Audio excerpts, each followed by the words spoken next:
My name is Ilya.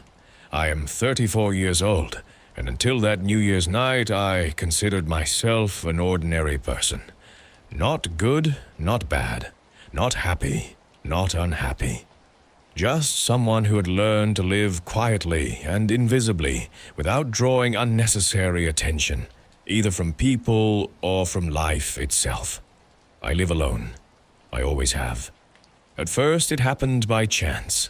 Then it became a habit and eventually a necessity. There is nothing unnecessary in my apartment.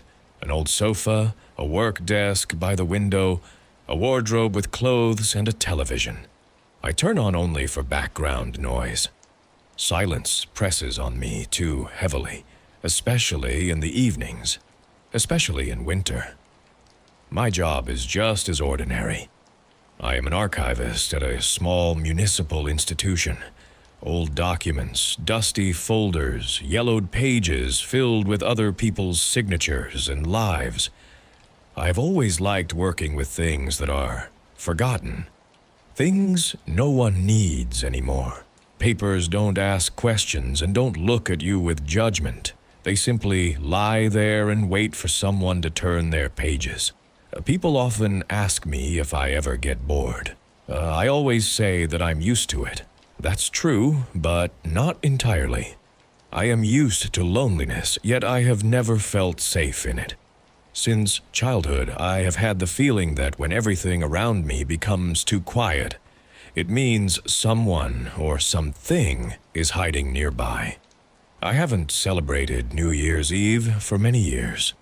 At first, there was no one to celebrate with. Later, there was no reason to. I didn't buy a tree, didn't decorate my apartment, didn't prepare festive food. On that night, I usually went to bed early, trying to sleep through the moment when the clock struck midnight. That sound 12 blows, cutting through the night, always gave me a strange feeling, as if time wasn't starting over, but ending instead. That year was supposed to be no different. On December 31st, I stayed late at work. The archive had to be put in order before the holidays, and management decided I was the best person for the job. I didn't argue. The longer I stayed among the dusty shelves and forgotten files, the less I wanted to return to my empty apartment. When I finally stepped outside the building, the city was already preparing for midnight. Snow was falling slowly and thickly, muffling every sound. The streetlights glowed dimly, as if they, too, felt uneasy. Festive garlands flickered in the windows of nearby buildings. But behind that light, I felt no life, only scenery. I walked along a familiar street and suddenly caught myself thinking that this year the sense of anxiety was stronger than usual.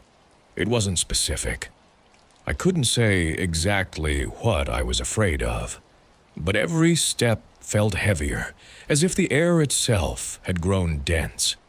Back then, I still didn't know that this New Year's night would be the first time I would stop considering myself an ordinary person, and the last time I would consider myself alive in the familiar sense of the word. I continued walking, my boots crunching softly in the fresh snow. The sound felt too loud in the empty street, as if it didn't belong there. I slowed my pace, half expecting someone to step out from between the buildings, to laugh, to shout, to break the unnatural stillness. No one did. The city looked wrong. It wasn't abandoned. Lights were on in many apartments, and somewhere in the distance I could hear the dull echo of fireworks. But everything felt staged, like a poorly built set meant to imitate life. Curtains were drawn too evenly. Cars stood parked in neat rows, all lightly dusted with snow, as if no one had touched them for hours. Even the air felt stale, unmoving, heavy in my lungs. I checked my phone. 11:27 p.m. No messages, no missed calls, not even the usual automated holiday notifications. The signal bars were full, but something about the blank screen unsettled me more than if it had shown no service. I slipped the phone back into my pocket and kept walking.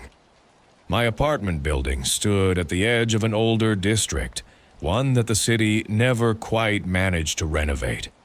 Concrete blocks from another era, narrow courtyards, stairwells that always smelled faintly of dampness and rust.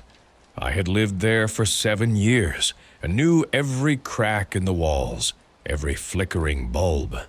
As I approached the entrance, I noticed the door was slightly open. That, by itself, was unusual.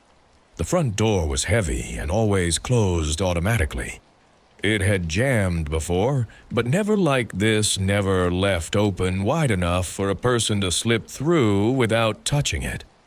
I stopped a few steps away, staring at the dark gap. For a moment, I considered turning around. The thought came suddenly and with surprising clarity. You don't have to go in. You can just walk away. But the idea felt absurd. Where would I go? What was I even afraid of? Still, my hand hesitated before pushing the door. Inside, the stairwell was dim. Only one of the ceiling lights was working, casting a sickly yellow glow over the concrete floor. Shadows clung to the corners, thick and stubborn. The air smelled colder than outside, as if the building had been holding its breath. "Hello?" I called out, my voice echoing weakly. No answer. The door closed behind me with a dull thud that made me flinch. I listened for footsteps, for voices, for any sign of movement. Nothing. Just the low hum of old wiring somewhere inside the walls. I began climbing the stairs. Each step felt heavier than the last. By the time I reached the 3rd floor, my heart was beating too fast, my breath coming shallow. I told myself it was nothing. Just exhaustion, just the late hour, just my imagination feeding on silence. Then I noticed the numbers on the doors. They were wrong. My apartment was 47. I knew that as well as I knew my own name. But the door where 47 should have been bore the number 49.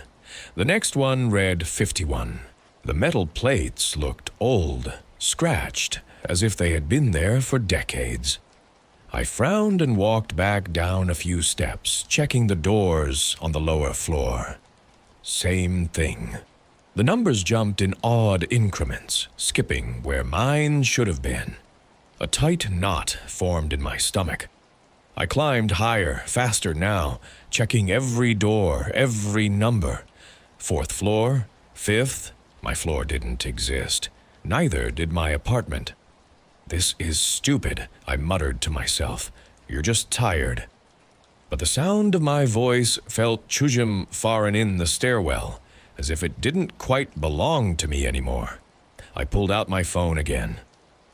11:41 p.m. The time was moving, but nothing else was. That was when I heard it. A faint sound, barely more than a whisper, drifting from somewhere above me. Not words, at least not yet. Just a soft, rhythmic murmur, like someone counting under their breath. 1, 2, 3. The sound stopped abruptly. I stood frozen, staring up the stairwell into the darkness above the broken light. My mouth felt dry, my tongue heavy. Every instinct screamed at me to leave, to run back outside into the snow and the cold and the illusion of safety. Instead, I took another step upward. The whisper returned, clearer now. 9, 10, 11. It wasn't coming from a single apartment. It seemed to seep from the walls themselves, echoing from every direction at once. The voice was flat, emotionless, and strangely familiar, like a recording played back too many times. "Who's there?" I asked. The counting stopped. For a long moment, there was only silence. Then, slowly, deliberately, a door opened somewhere above me. The hinges creaked, drawing the sound out as if savoring it. From the darkness came a single sentence, spoken in the same calm, measured tone. "You're late? Midnight is almost here." At that moment, every light in the stairwell went out at once. Darkness swallowed the stairwell completely. I stood frozen, my hand still gripping the cold metal railing, unable to see even the outline of my own fingers. The whispering silence pressed in on me from all sides, thick and suffocating, as if the building itself had closed its eyes and was listening. Somewhere deep inside, I knew this was the moment I should scream, or run, or do anything at all. But fear had settled into me too deeply. It wasn't panic anymore. It was acceptance, slow and heavy, like sinking into cold water. Then the lights came back on. Not gradually, not flickering. They snapped on all at once, flooding the stairwell with harsh, white light. I blinked, my eyes burning, and when my vision cleared, I realized I was no longer alone. People stood on the stairs. They were everywhere. Above me, below me, pressed against the walls, filling the landings. Dozens of them. Maybe more. They stood perfectly still, facing me, their expressions empty and dull. Men and women of different ages, dressed in winter coats, scarves, holiday sweaters. Some looked young, some old. All of them looked wrong. Their eyes were open but unfocused, like glass marbles left in the snow. I recognized a few faces. A man from the archive who had quit years ago without explanation. A woman who used to live on the second floor and was said to have moved away. A security guard whose disappearance had briefly made the local news before everyone forgot. None of them breathed. None of them blinked. My heart pounded so hard, I thought it might tear itself out of my chest. I tried to step back, but my legs refused to move. One of them spoke. It was the same voice I had heard before, calm and measured, but now it came from every mouth at once. "Time is almost complete," I swallowed. "What? What is this place?" Their heads tilted slightly, all at the same angle, like puppets pulled by the same invisible string. "This is where the year ends," they said, "and where the next one begins." I felt a wave of nausea. "That doesn't make sense." "It doesn't have to," the voice replied. "It only has to continue." Behind them, at the very top of the stairwell, a door stood open. I hadn't seen it before. It was taller than the others, its surface dark and smooth, absorbing light instead of reflecting it. From within came a low, steady ticking. A clock. Each second echoed like a heartbeat. "You were chosen," the voice said, "because you are quiet, because you do not resist, because no one waits for you." The words cut deeper than fear ever could. "What happens at midnight?" I asked. The figures stepped aside, creating a narrow path up the stairs. Their movements were stiff and unnatural, like bodies remembering how to move after a long time. "You take your place." Against every instinct, I began to climb. My body moved on its own, drawn toward the ticking, toward the open door. With every step, memories flooded my mind.